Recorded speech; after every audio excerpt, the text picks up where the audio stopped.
Florida HVAC exam, business and finance part. Minimum liability insurance for plumber contractor, $100,000. So the next one, Florida Reemployment Assistance Program, power of attorney. For how long? Bids usually opened for taking bids, usually for 30 days. Bidder shall deliver the required bonds in how many days? 3 days. What type of the insurances must all certified contractors carry?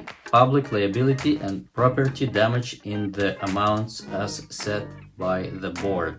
Next one, penalty for first violation, employer using aliens. The right answer, civil fine of not more $500 regardless of the number of aliens. Next one, insurance policies, how they could be considered as prepaid expenses.